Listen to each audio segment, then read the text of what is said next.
একের পর এক জরিমানার মুখে পড়ছে জনপ্রিয় শিশু প্রসাধন নির্মাতা প্রতিষ্ঠান জনসন অ্যান্ড জনসন।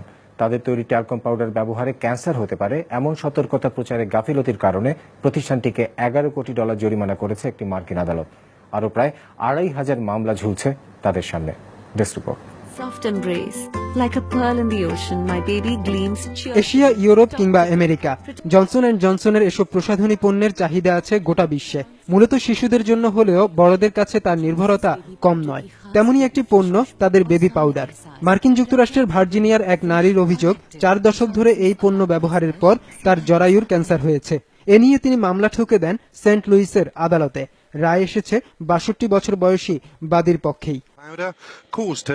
আদালত বলছে, ট্যালকম পাউডার ব্যবহারে ক্যান্সারের ঝুঁকি আছে এ বিষয়ে ক্রেতাকে যথেষ্ট সচেতন করেনি জনসন অ্যান্ড জনসন, আর এজন্য তাদেরকে ক্ষতিপূরণ বাবদ $54 লাখ আর শাস্তি হিসেবে $10.5 কোটি গুনতে হবে। অর্থাৎ সব মিলিয়ে জরিমানার অঙ্ক দাঁড়াচ্ছে $11 কোটিরও বেশি। এই রায়ে খুশি বাদীপক্ষ।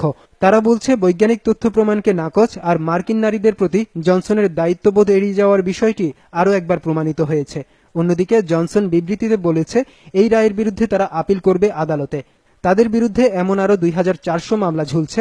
এখন তারা সেসব মামলার মুখোমুখি হওয়ারও প্রস্তুতি নিচ্ছে। জনসন বেবি পাউডার নিরাপদ হিসেবেও দাবি তাদের। জনসনের জন্য এ ধরনের জরিমানা অবশ্য প্রথম নয়। গেল বছর থেকেই তাদের বিরুদ্ধে এমন মামলার হিড়িক পড়ে। এর মধ্যে একটিতে তারা জিতলেও 3টিতে হেরে গেছে, যাতে মোট জরিমানার অঙ্ক ছিল প্রায় $20 কোটি। ফয়সাল শোভন, বিজনেস রিপোর্ট, মাছরাঙা টেলিভিশন।